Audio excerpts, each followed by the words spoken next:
Pai do Senhor, meus irmãos. Amém. Bem, vamos dar continuidade aqui ao nosso curso com a disciplina de hermenêutica, a arte de interpretar a Bíblia, segunda aula. Amém?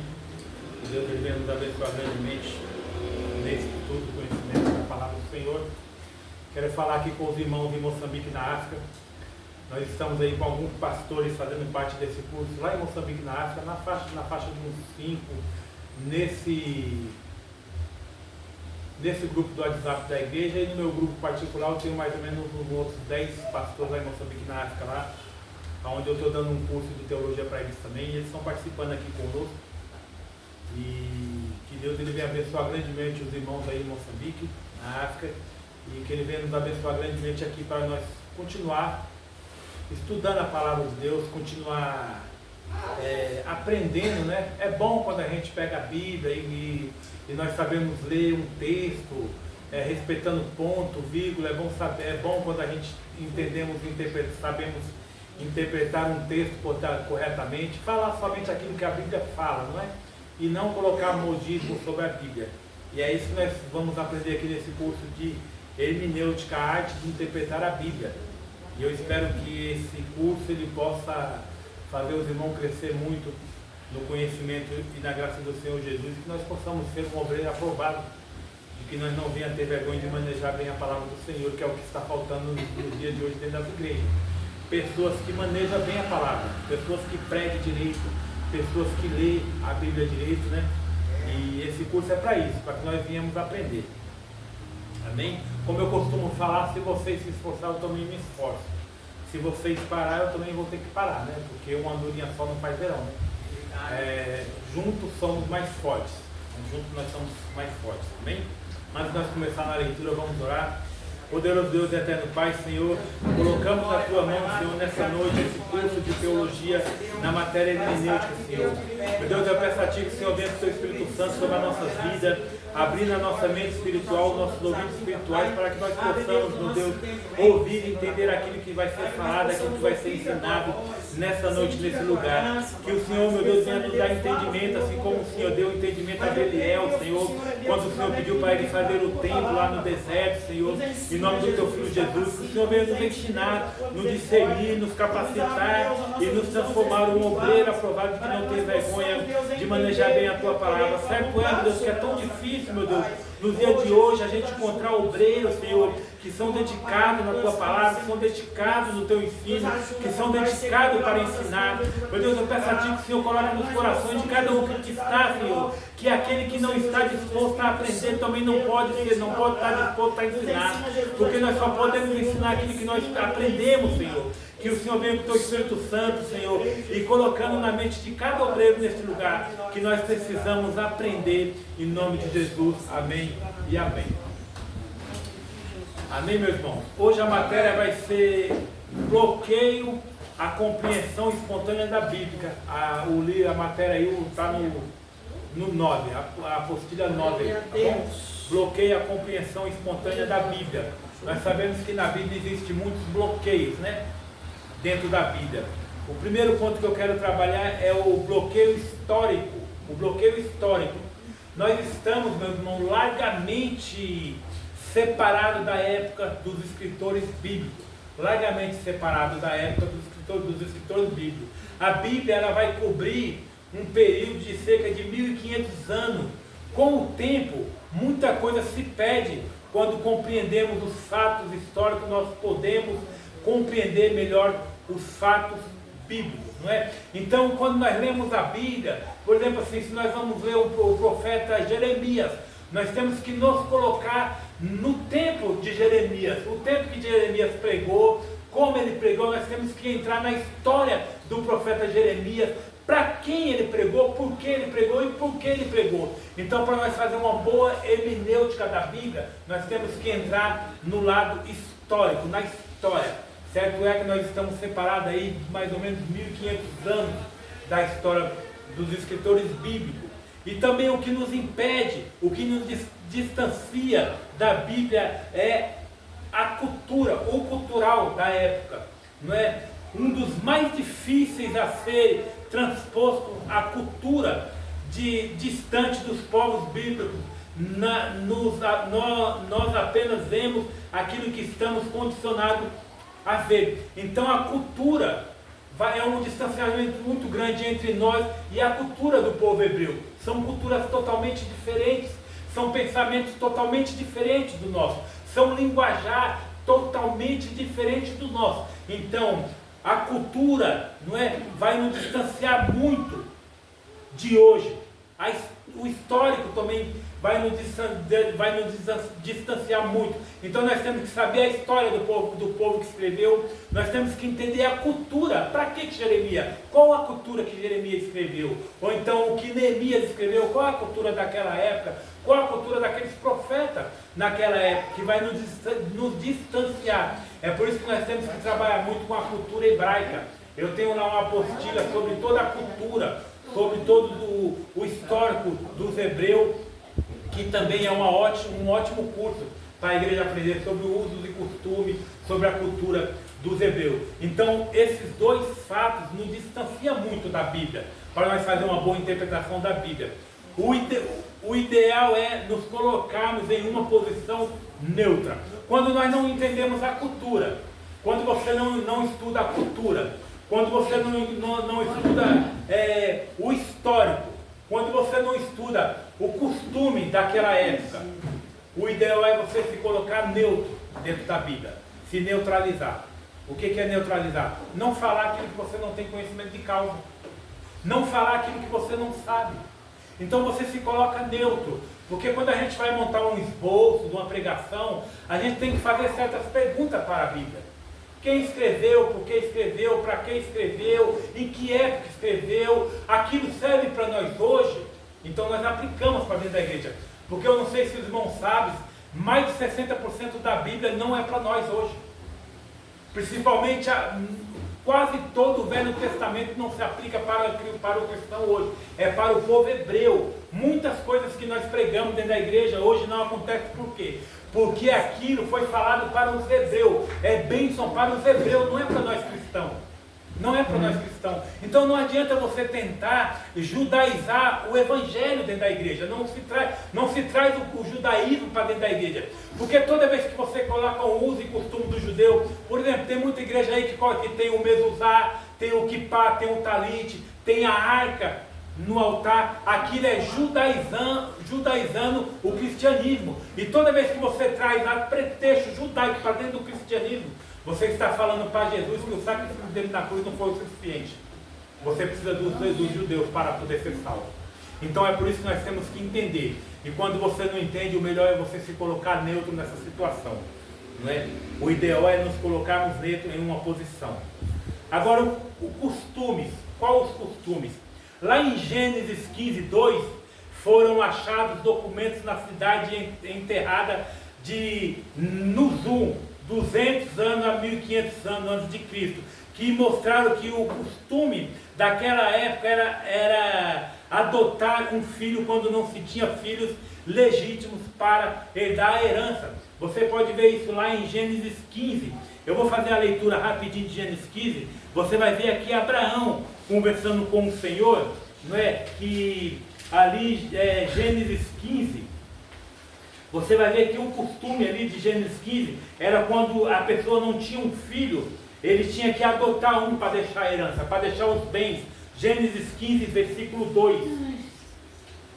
Vai dizer assim, ó, versículo 2. Então, e Abraão disse: Senhor Deus, o que me darás, visto que ando sem filhos, e o mordomo da minha casa é Eliezer de Damasco?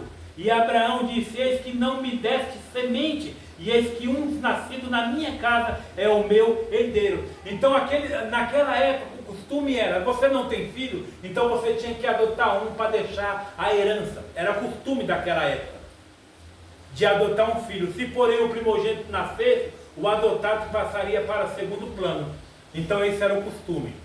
Se você não tivesse filho naquela época, você ia adotar um filho para deixar a herança. Se no decorrer daquela adoção, o filho for crescendo e a esposa gerasse um filho, então aquele filho que você adotou ia ficar em segundo plano. Mas aquilo era o costume. Então nós temos que entender o costume daquela época, para nós fazer uma boa interpretação da Bíblia. Se porém o primogênito nascesse, o adotado passaria para segundo plano. Era simples assim. Era rejeição? Não. Era o costume da época. É por isso que muitas pessoas debatem. Nossa, mas a Bíblia tem muito. Por que Deus mandou matar tanta gente, mandou matar crianças, animais? Porque era o costume daquela época. Você só vai entender a mente de Deus no Velho Testamento, porque se você for torcer a Bíblia no Velho Testamento, só sai sangue do Velho Testamento. Só tem assassinato, maus trato, não é? Pessoas morrendo, mas era o costume. Então por que Deus mandou matar todo mundo de Jericó? Por que Deus falou para Josué? Josué, quando você entrar em Jericó, você mata todo mundo, animal, criança, só salva a prostituta Raabe. Por quê? Primeiro, porque Deus já tinha mandado muitas pessoas pregar em Jericó e ninguém ouviu. Porque lá em Jericó tinha pessoas que mandavam o seu recém-nascido queimado no fogo para Deus. Então as pessoas naquela época eram acostumadas a matar criança recém-nascida. Naquela época tinha canibalismo, as pessoas comiam os filhos, davam os filhos para... Então o que se faz num povo daquele? Todo mundo contaminado. Todo mundo contaminado. Então você tem que entender a época, você tem que entrar na época do que aquilo foi escrito. Você não pode aplicar para você aquilo que você não sabe. Não é o costume nosso esse. Hoje em dia tem o tratado de paz. Hoje em dia, para você estourar uma guerra no país, precisa caminhar muito, é muita conversa, muito diálogo entre as Nações Unidas, entre a ONU, entre os governantes dos países, para estourar uma guerra. Antigamente não. Antigamente era olho por olho, dente por dente, mão por mão, pé por pé. Né? Então você matar, você vai morrer. Era os costumes, era daquele jeito. Nós não cabemos a nós questionar os costumes, né? Cabemos a nós entender. Então era o costume deles. Ídolos do lar, no hebraico, terafins, eram pequenos objetos que serviam como documentos que comprovavam a posse da terra e propriedades. Então, toda pessoa de posse daquele tempo tinha um pequeno ídolo, uma pequena imagem que comprovava a posse da terra. Se viesse um rei questionar aquela terra, por exemplo, viesse um rei questionar por Labão, que daqui a pouco eu vou ler o texto. Então vinha um rei para poder tomar a terra de Labão. Labão tinha que apresentar o ídolo. Tinha um ídolo, uma imagem de um ídolo, e Labão apresentava para o rei aquele ídolo. Aquele ídolo mostrava para o rei que Labão tinha a propriedade daquela terra. Então era costume para você provar. É que nem um documento de compra e venda hoje. Naquele tempo era um ídolo. E você pode ver isso em Gênesis 31, versículo 34. Gênesis 31, versículo 34. Vamos dar um pulinho lá, você que tem a Bíblia, só para não ficar nas minhas palavras. Gênesis 31, versículo 34. Você vai ver aqui que era costume daquela época. 34. Gênesis 31, versículo 34. Vai dizer assim, ó. Deixa eu achar aqui o 34. Ora, Raquel havia tomado as imagens e as tinha colocado na albarda de um camelo, e estava sentado sobre ela. E Labão buscou em toda a terra, mas não as encontrou. E ela disse a seu pai: não se aborreça o meu senhor. Então aqui era o costume. Então Raquel ela roubou o ídolo do seu pai Labão, quando ela foi embora com Jacó. Raquel e Lia, que Jacó trabalhou ali os 14 anos para o seu sogro Labão, e depois eles saíram, e a Raquel pegou o ídolo que comprovava as terras de Labão. Então Raquel ela foi lá e pegou aquele ídolo, pequenos objetos que serviam como documento que comprovava a posse das terras e propriedade. Então Raquel ela roubou o pai dela, Labão, através do ídolo. Então Labão não podia mais comprovar que ele era dono daquelas riquezas todas que ela tinha. Então era costume daquela época. Não era como hoje nós temos uma escritura. Imagine se você for levar a Bíblia ao pé da letra, você chegar na prefeitura com uma imagem de um ídolo e falar aqui, ó, isso aqui é para comprovar que eu tenho a terra. O tabelão fala: você tá drogado? Bebeu? O que é? Você está me tirando? Falar por que de hoje? Não é? Então é porque tem pessoas que levam a Bíblia ao pé da letra. Mas não é assim.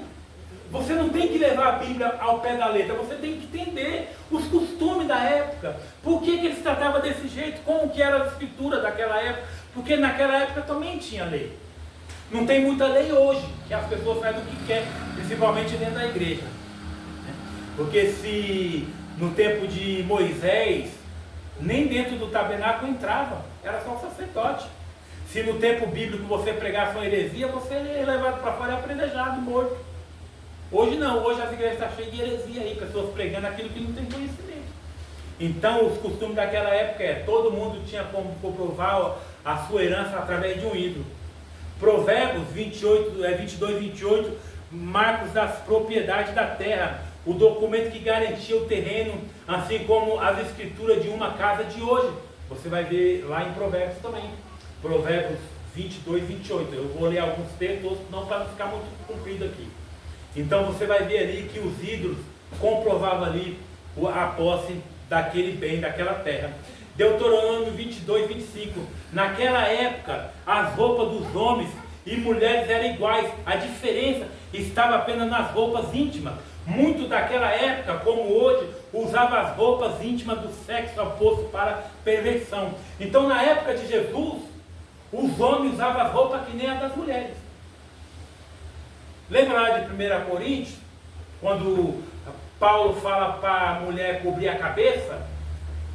Não é? Então ali era costume de Corinto. Por quê? Porque ali existia prostituta cultuais que cultuava dentro da igreja. Então a mulher tinha que cobrir a cabeça para se diferenciar das prostitutas daquela época. E as roupas eram iguais. Jesus, ele usava uma saia até o tornozelo. Os homens usavam saias naquela época, as mulheres também usavam saias. O que diferenciava eram as roupas íntimas. E naquela época tinha homens que usavam as roupas íntimas das mulheres só para perverter. Eram os famosos, os rapazes alegres, que fala a Bíblia que são os homossexuais. Então naquela época já tinha. O uso e costume era assim. Então não adianta você pregar o uso e costume em cima dentro da igreja. Falar assim, a mulher tem que usar véu. Então o homem vai ter que parar de usar terno e gravata e começar a usar saia. Porque isso aqui não é bíblico. Isso aqui é o uso e costume do homem, que colocou em cima do altar. Porque se você quer fazer o costume da Bíblia, vamos jogar terno e gravata fora. Até então, eu não sei se vocês sabem que a gravata ela vem de uma idolatria lá de Roma.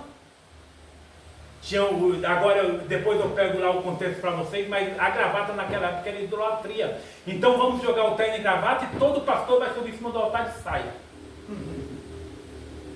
Era o costume da época. Os homens usavam roupa de mulher. Saias, a mulher usava a mesma roupa. Diferenciava ali as peças íntimas ali. Mas mesmo assim ainda existia os homens que usavam as peças íntimas das mulheres para perverter a palavra do Senhor. Pensamentos. Quais são os pensamentos daquela época? Nós temos que entender o pensamento daquela época. Como aquele povo pensava, como os hebreus pensavam, como depois os judeus pensavam, como aquele povo pensava, como Jeremias, Abraão, Isaac, Jacó, Daniel, Sadraque, Mesaque, Abidnego pensavam. Como? De que maneira eles pensavam? Nós estamos muito longe do pensamento daquela época. O povo de hoje não pensa que nem aquela época.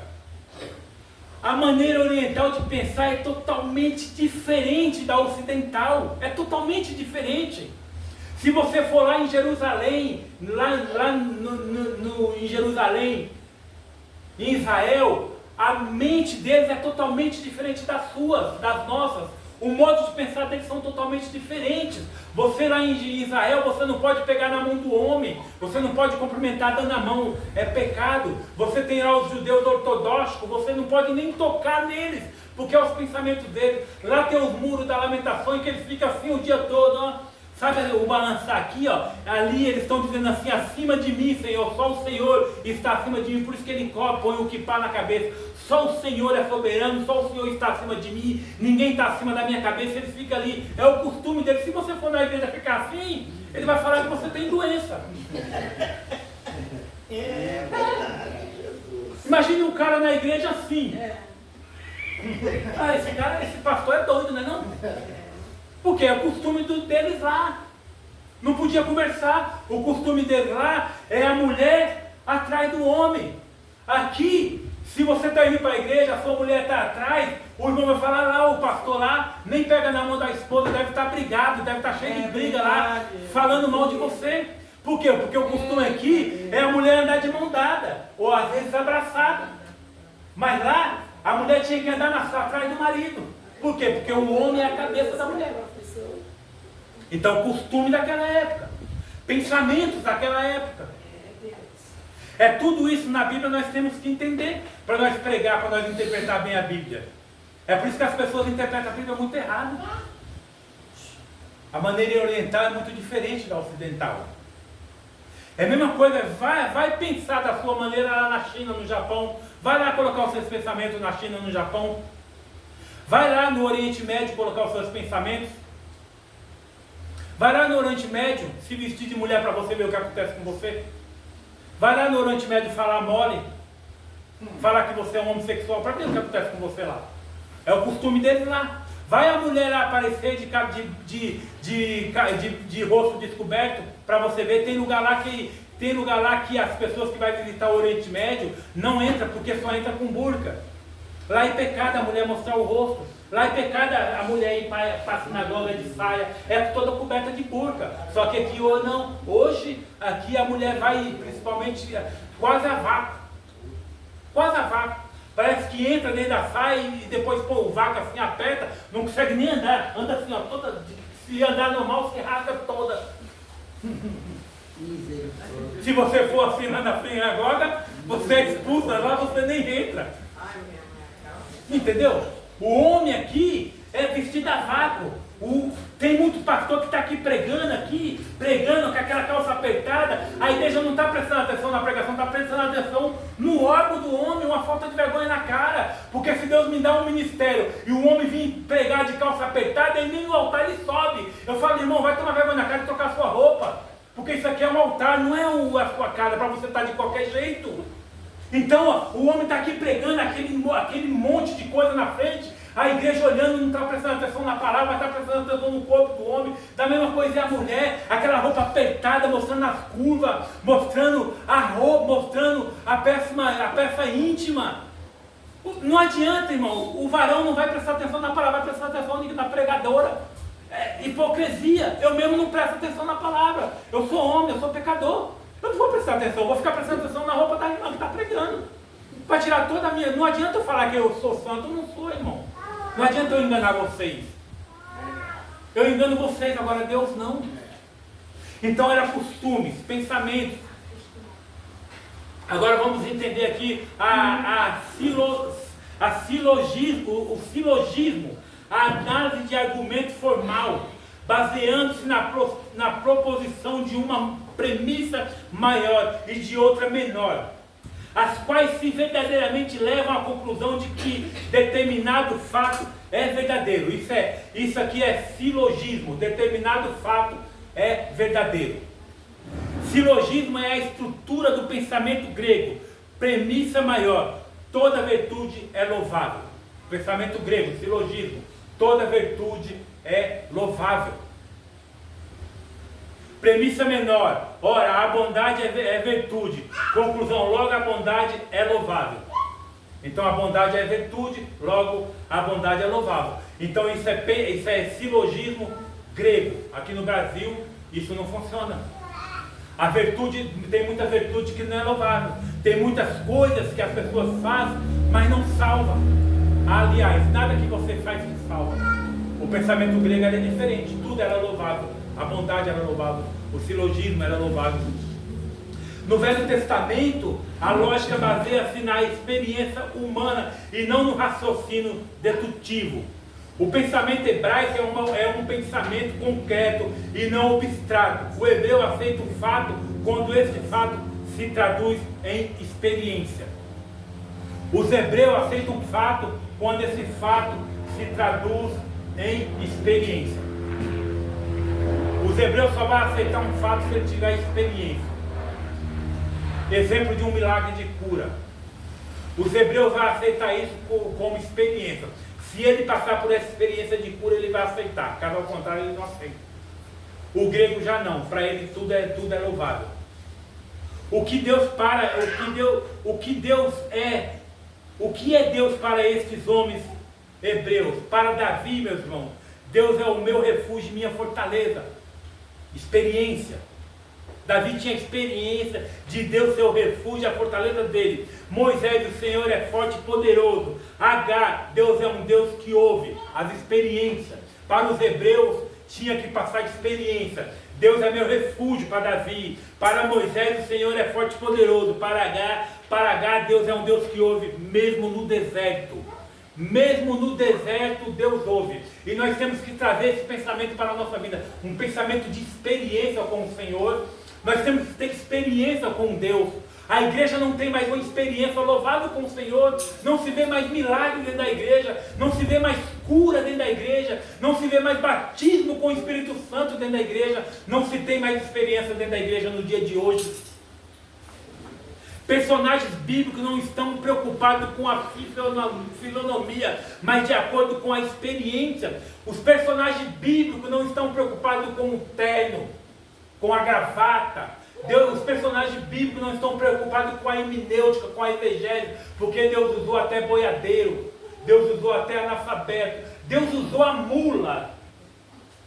Os personagens bíblicos não estão preocupados com a aparência, mas estão preocupados com a experiência. Qual experiência você está tendo com o Senhor para você ter uma boa interpretação com a Bíblia? Não se preocupe com a aparência, se preocupe com a experiência.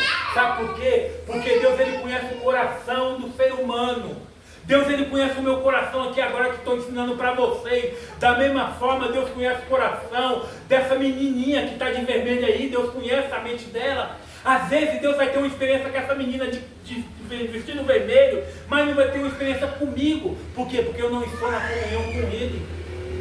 Então os hebreus não se preocupavam com a aparência, os hebreus se preocupavam com a experiência. Qual a experiência que nós estamos tendo dentro da igreja? Que tipo de experiência nós estamos tendo dentro do nosso ministério com Deus? O que falta para as igrejas hoje para fazer uma boa interpretação bíblica é a experiência com o Senhor. Revelar, para pedir para Deus revelar aquilo que está em oculto. A experiência. Temos conseguido viver isto. Nós temos conseguido viver isso em nossa vida. Nossa experiência diária está conhecimento de nada nos aproveitará se não traduzimos esse conhecimento em vida. Nós temos que ter experiência. Nós temos que traduzir a experiência com os irmãos dentro da igreja. Se nada disso tem que ter em vida.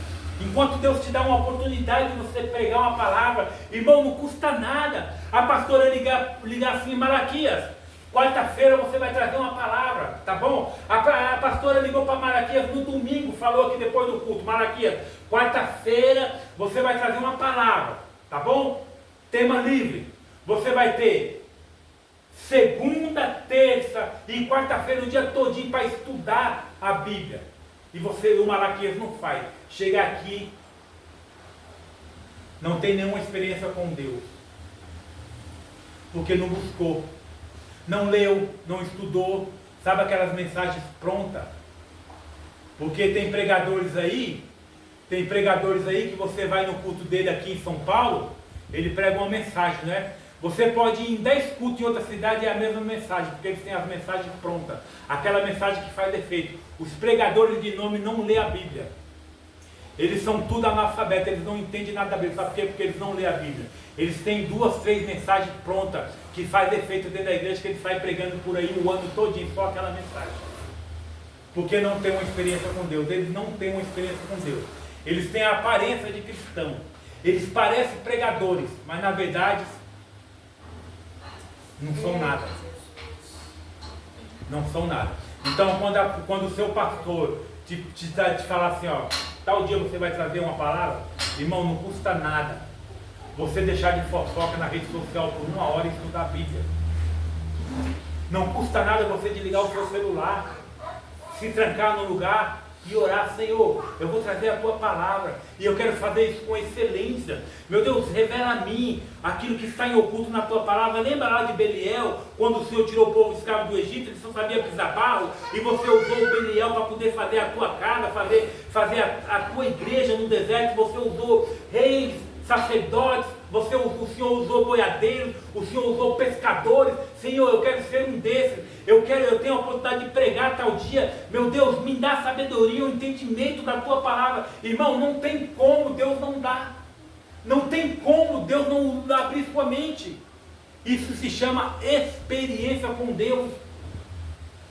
Não adianta nada você querer vir pregar de qualquer jeito. Deus deixa confundido, o culto é frio, o cara começa a pregar uma coisa, começa num texto aqui e sai tropeçando um monte de texto. Sabe por quê? Porque não leu a Bíblia, não estudou. A pastora chamou para pregar, pegou um texto que já conhecia e viu que aquele texto não desenvolveu no decorrer da pregação, aí ele sai vadiando pela Bíblia toda, um monte de coisa sem sentido, um monte de baboseira, enchendo sacola dentro da igreja, em cima do altar, e a igreja fria, dá glória a Deus porque tem medo. Pode prestar atenção em mim aí, ó. 90% do culto eu não dou glória a Deus. Não é porque eu não quero, não, é porque a palavra não é para dar glória a Deus. A palavra é para você ficar pensando: por que esse cara está fazendo isso em cima do altar? Traz de qualquer jeito, prega de qualquer jeito, faz de qualquer jeito. Para Deus não é de qualquer jeito. E esse curso é para vocês aprender isso, a ter uma experiência com o Senhor. Temos conseguido fazer isso, e por isso que nós não devemos fazer certas perguntas à Bíblia. Exemplo: como foi a fusão em Cristo, a humanidade divina? Tem coisas na Bíblia que nós não temos que fazer pergunta para ela. Se não está revelado ali, não pergunta para a Bíblia, porque você vai arrumar problema para a sua cabeça. Para que você quer saber como que foi a fusão com Cristo e a divindade? Não tem o porquê você saber isso. Tem coisas que nós não devemos perguntar para a Bíblia. Tem uma regra na teologia que é: aonde a Bíblia se cala, nós também temos que nos calar, ficar quietinho, não perguntar. Se Deus não revelou, é porque não interessa para mim e para você. Interessa só para o reino. Tem coisas que não interessam para você, por isso que a Bíblia não fala. Se a Bíblia não fala, irmão, quieto, fica quieto. Não fica querendo procurar cabelo em careca. Não fica procurando. Não adianta você ficar procurando assunto dentro da Bíblia. Não adianta ficar procurando coisas dentro da Bíblia que não diz. O linguístico, vamos entender agora um pouquinho do linguístico. O linguístico é hebraico, aramaico e grego. A Bíblia ela foi escrita em 3 línguas: hebraica, aramaica e grego. Nas melhores traduções há problemas, idiomalismo, expressões específicas de uma língua de um povo. Você vai encontrar problema em toda a Bíblia, porque há problemas de idiomalismo, expressões específicas de uma língua de um povo. Você vai encontrar problema porque o grego, o hebraico, o aramaico está há mais de 2.000 anos longe da gente. Há mais de 1.500 anos o hebraico e o grego, o aramaico, está mais de 1.500 anos longe da gente. O hebraico está distante de 200 anos longe da gente. Então você sempre vai encontrar problema na língua. Falta de equivalência entre as palavras traduzidas, que nem em 1 Pedro 1,20. 1 Pedro 1,20 você vai encontrar problemas. Qual é o verdadeiro significado da palavra grego? Epiloses, iniciativa, impulso. Epiloses, iniciativa, impulso. Nenhuma profecia da Escritura foi feita pelos profetas ou de sua conta, mas iluminados por Deus, produção do profeta, e não é interpretação. A produção não é interpretação. Nenhuma foi dada pelos profetas, tudo foi dado por Deus. Tudo foi dado por Deus. E você vai encontrar problemas por quê? Porque Deus inspirou, mas os escritores usou a linguística deles, a gramática deles. Não usou a gramática de Deus. Deus não escreveu a Bíblia. Deus não escreveu. A única lugar que Deus escreveu a Bíblia foi a primeira vez a tábua dos 10 mandamentos, mas Moisés quebrou. Depois quem escreveu foi Moisés. Deus escreveu com um dedo a primeira vez, depois Moisés quebrou, quando desceu do monte e o povo tinha se corrompido com o bezerro de ouro. Moisés subiu de novo e ele teve que escrever os 10 mandamentos de novo. Então Deus não escreveu, Deus inspirou. É a mesma coisa, Deus está aqui, ó. Deus está me inspirando eu falar alguma coisa aqui, escrever alguma coisa. Mas não vou escrever em hebraico, em grego, em aramaico, não vou. Eu vou escrever com a minha caligrafia, com o meu entendimento. Vai haver erro, porque eu não estou naquele tempo, eu não estou naquela época. Então sempre vai haver expressões idiomáticas, pessoas diferentes, caligrafia, pensamentos diferentes. Isso não é coisa errada na Bíblia, isso é normal. O conceito bíblico de inspiração. Agora vamos entender um pouquinho o conceito bíblico de inspiração. Defendemos do ponto de vista ortodoxo sobre a inspiração. É o que nós defendemos como cristãos. O ponto de vista ortodoxo, não é? Sobre a inspiração. Inspiração bíblica, a Bíblia quanto tenha mantido o estilo pessoal de expressão e liberdade dos escritores humanos. Então a Bíblia ela protege a liberdade dos escritores humanos. A inspiração é divina, entenda uma coisa, a inspiração é divina, mas o escritor é humano. Não tem como o pregador estar aqui, pregando bonitinho, tendo uma revelação, o Espírito Santo está aqui, mas tem hora que ele fala errado. É normal, humana, o erro é humano. A inspiração é divina, quem está falando é o Espírito Santo, mas quem está falando é o homem, o ser humano cheio de pecado, então ele é certo de erro. Então a expressão de liberdade dos escritores é humano, e a palavra de Deus em suas fontes originais, toda e totalmente inspirada, ela é toda e totalmente inspirada por Deus, mediante o Espírito Santo, toda inspirada mediante o Espírito Santo para o homem pecador que erra. Então não se preocupe, se você está pregando e você no meio da pregação, você se empolga e erra, continua, é normal. Não pare por isso. Entenda uma coisa, a inspiração é divina, Espírito Santo, mas Espírito Santo falando com o homem pecador, e todo homem pecador é apto a errar em qualquer momento. Não se preocupe, não se sinta envergonhado. Deus vai trabalhando, você vai tendo conhecimento, você vai tendo estratégia, vai chegar um ponto que você não vai errar mais. Mas se você não errar mais, vai ficar muito frio. Temos que errar, porque quando você não erra mais, é sinal que você já sabe tudo. E quando a gente sabe tudo, a tendência é achar que é o bam. Então é bom que nós erramos sempre, mas sempre errando com o Espírito Santo ao nosso lado. Sem nenhuma diferença qualitativa na inspiração de qualquer de seus livros, cuja autoridade é assim: normativa para a fé e a vida para a doutrina e proclamação para pensamentos e investigações. 1 Coríntios 7,10 vai dizer: digo eu, não o Senhor. Olha Paulo falando em 1 Coríntios 7,10. Digo eu, não o Senhor. Paulo faz uma distinção entre o que Cristo diz e o que ele, Paulo, diz. É por isso que muitas vezes você está pregando aqui, você está aqui pregando, está empolgado, você vai ler um texto, você tem que parar e falar: irmão, é eu que estou dizendo, tá? A Bíblia não diz, eu estou dizendo. Eu estou dizendo assim porque eu acho que aqui cabe tal coisa, eu acho que cabe eu aplicar tal situação aqui através dessa palavra, mas não é a Bíblia que está dizendo, irmão, é eu que digo. Paulo está dizendo aqui, ó, eu digo, não é Deus que está dizendo, é eu que estou dizendo. Ensino indireto por meio do Espírito Santo. Paulo era apóstolo, não se trata de inspiração em si, de uma posição, algo que havia sido dito por Jesus, é algo que apenas Paulo havia falado e não Jesus, e não é errado. Quando você aplica alguma coisa do seu conhecimento na palavra. Estou pregando, estou falando, de repente cabe aqui alguma coisa, irmão, eu vou dizer algo aqui que não está na Bíblia, tá bom? É o que estou dizendo, mas cabe aqui nesse assunto, eu vou dizer tal coisa assim, mas eu estou dizendo, não está na Bíblia. É o que Paulo faz aqui.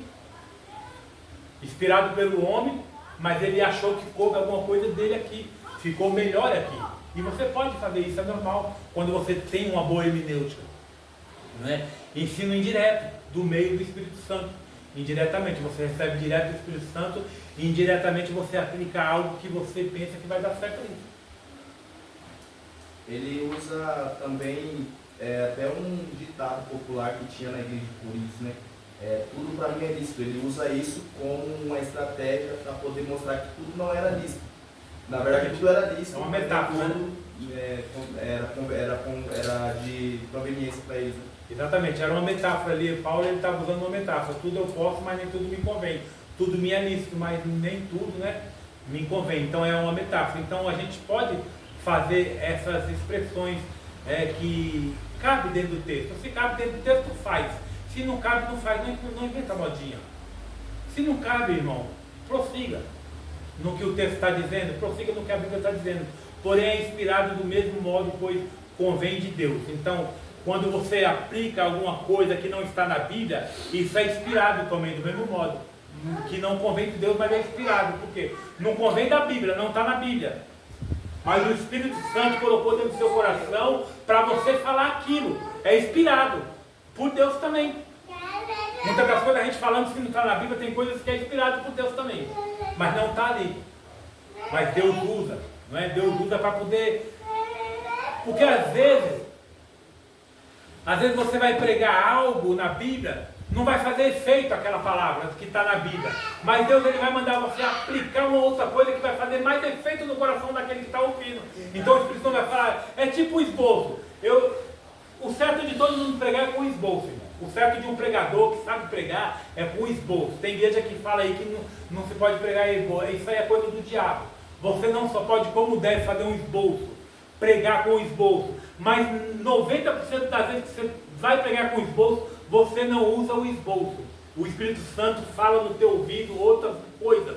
Por que ele fala? Porque ele viu que você se sacrificou para entender, escreveu, mas ele fala, não, meu filho, fala assim, porque tal pessoa está precisando ouvir assim, fala desse jeito porque vai fazer mais efeito em irmão, então fala desse jeito. Então 90% das vezes que você trabalhou no esboço, você não vai usar o esboço. Você só fez ele para você dar uma olhadinha de vez em quando ali, porque se você esqueceu alguma coisa no meio do caminho, você olha para o esboço e você vai voltar na sua mente e você vai lembrar. Aí você vai ter uma boa hermenêutica dentro da palavra. Então é assim que nós temos que fazer. Não é? Então muitas das coisas que a gente falando que não está na Bíblia também é inspirado por Deus. A unidade da Bíblia. Somente a Bíblia apresenta uma dupla natureza, a sua origem divina. Dupla natureza, a sua origem divina, a sua dimensão humana. Então a Bíblia tem a origem divina e a dimensão dela é humana. Deus tem a origem divina de Deus, mas a escrita é humana, a dimensão humana. Por causa de sua origem divina, a Bíblia é a palavra de Deus. Aqui temos duas grandes posições em relação ao significado de inspiração bíblica. Uma posição, meu irmão, defende que a Bíblia contém a palavra de Deus, enquanto que a outra posição defende que a Bíblia é a palavra de Deus. Então vai ter duas posições, uma diz que a Bíblia contém e a outra posição diz que a Bíblia é a palavra de Deus. A Bíblia ela não contém a palavra, a Bíblia ela é a palavra de Deus. A Bíblia ela é a boca de Deus falando através do homem. Então é isso que nós temos que defender, a sua dimensão humana por causa de sua origem divina e a Bíblia, a Bíblia, a palavra de Deus. Aqui temos duas grandes posições. Uma diz que contém, a outra diz que é. Origem divina, 1 Pedro 1, 2 Pedro 1, 20. Deixa eu ver se eu acho aqui rapidinho. Quem achar primeiro do que eu aí, 2 Pedro 1, 20. Já achei aqui, ó. 2 Pedro 1, 20. Deixa eu achar só o versículo 20 aqui. 2 Pedro 1, 20. Sabendo isso, primeiramente, que nenhuma profecia da Escritura é de particular interpretação, porque a profecia não veio no tempo antigo, por vontade de homens algum, mas os homens santos de Deus falaram à medida que era movido pelo Espírito Santo. Então nenhuma interpretação vem de homem, vem de Deus. Então toda a interpretação é divina, iniciativa e impulso Deus ele impulsiona você a interpretar a Bíblia. Como diz 2 Pedro 1:21. Vontade, desejo e intenção. Os profetas bíblicos não tiveram desejo nem iniciativa para escrever a Escritura Sagrada. Ser levado, ser movido, usado na época para dizer o que o vento fazia com um barco, a velas era levado, conduzido pelo vento. Então os profetas não acordaram certo tempo assim e falaram, eu vou escrever aqui o que está acontecendo aqui, porque me deu vontade de escrever, tipo assim, eu vou escrever uma carta para minha amada, ou então vou escrever um livro. Não foi assim. Os profetas teve a inspiração divina. Eles escreveram porque foi inspirado, não foi por vontade própria. Então nada que a gente faz dentro da igreja é por vontade própria. Nada que você e eu viemos fazer dentro da igreja para Deus é por vontade própria. Tudo tem que ser inspirado, tem que ser inspiração divina. Então era assim que funcionava. Tudo que escreveu na Bíblia, a Bíblia foi inspirada por Deus, não foi inspirada pelo homem. A Bíblia foi escrita para o homem, não para Deus. Deus escreveu a Bíblia para o homem, não o homem não escreveu a Bíblia para Deus. Origem divina, 1 Pedro 1:20, iniciativa e ímpeto, impulso, 2 Pedro 1:21. Os profetas bíblicos não tiveram desejo nem iniciativa. Eles foram inspirados pelo Senhor para escrever a Bíblia, ser levado, ser movido, usado na época para dizer o que o vento fazia com um barco à vela, era levado, conduzido pelo vento. E do mesmo modo, os profetas eram movidos e conduzidos pelo Espírito Santo. Do mesmo modo, os profetas eles eram usados e conduzidos pelo Espírito Santo, 2 Timóteo 3:16. 2 Timóteo 3:16, quem achar aí no mesmo que eu. 2 Timóteo 3:16. Vai dizer assim, 2 Timóteo 3:16. Toda escritura é dada pela inspiração de Deus e é proveitosa para a doutrina, para repreender, para corrigir, para instruir em justiça, para que o homem de Deus seja perfeito e perfeitamente instruído para toda boa obra. Então, meu irmão, quando o pastor está pregando, está doutrinando, você achou ruim? Espera você morrer e vai bater boca com Deus. Porque a palavra foi inspirada por Deus, não é por nós não. Nós falamos o que Deus manda nós falarmos. Gostou, gostou, não gostou, come menos. É assim que funciona. Não tem quando você vai no restaurante que você não quer, pede um prato e você não gosta, o que você faz? Você come? Não, você deixa lá, não gostei, não quero. A Bíblia é do mesmo jeito, não gostou, não quer, deixa aí, tem outro que quer. Tem outro que quer, simples assim, irmão, não tem que bater boca. Ou aceita ou não aceita, irmão. Toda a Bíblia, toda a profecia, tudo que é dito em cima do altar, ele é inspirado por Deus. Certo é que tem uns que não sabem pregar e prega para conhecimento próprio. Isso aí nós sabemos. Por isso que vocês estão aqui fazendo um curso de teologia, para vocês não caírem mais nessas mentiradas. Amém? Meu irmão, eu quero terminar aqui, já está dando a hora, eu quero interpretar um texto aqui. Eu quero terminar interpretando um texto aqui que, lembra no começo que eu falei que vocês iam aprender que a maioria das coisas que vocês aprendem na igreja, vocês aprenderam errado, porque ensinaram errado? Eu quero interpretar um texto aqui, João 10:10. Todos vocês que têm a Bíblia, abrem João 10:10. Vamos interpretar esse texto aqui um pouquinho? Daqui a pouco da hora aqui, é o tempo que eu interpretar esse texto com vocês. Nós vamos fazer um exegese desse texto. João 10:10. Quem achar pode ler.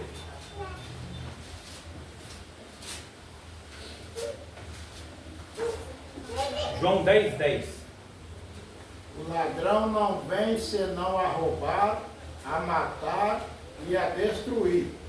Eu vim para que tenham vidas e tenham com abundância. Pode ler outro aí que achou aí, pode ler também, para ver se é a mesma coisa. Outra pessoa. 11? João 10:10. 10. O ladrão não vem senão a roubar, a matar e a destruir. Eu vim para que tenha vida e tenha com abundância. Malaquias, está com a Bíblia aí?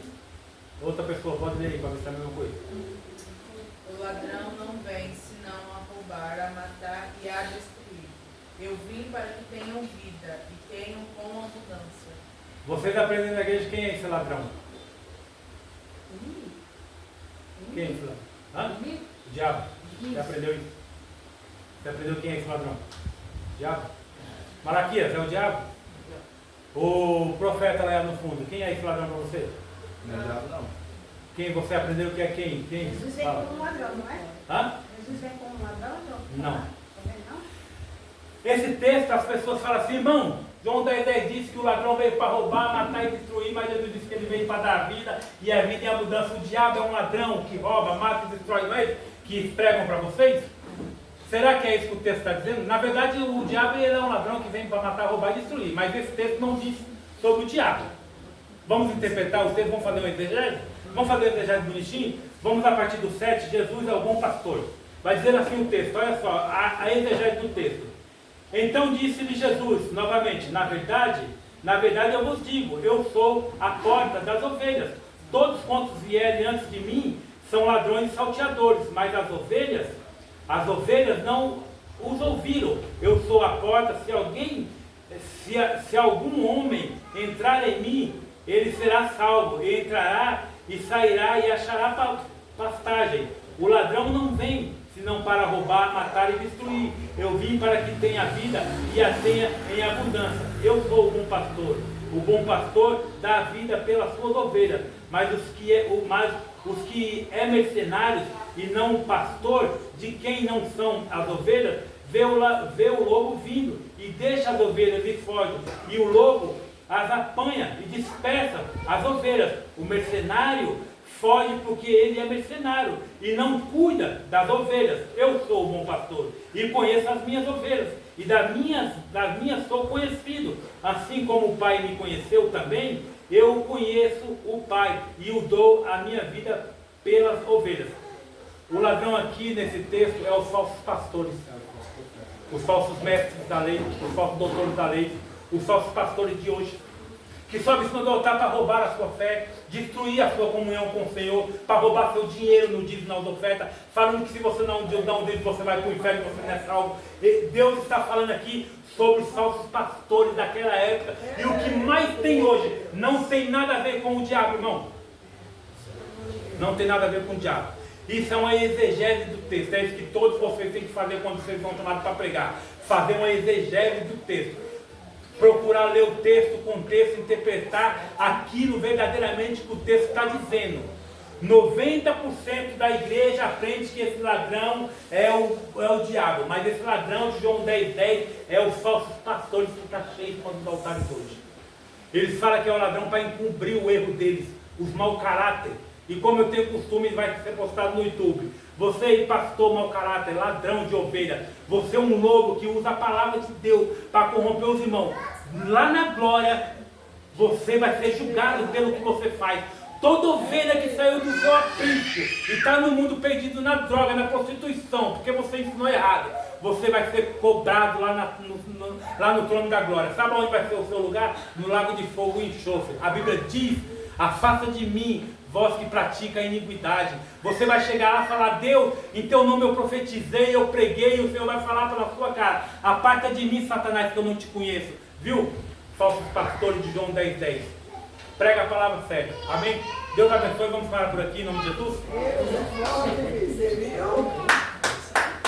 Glória a Deus. Vamos orar?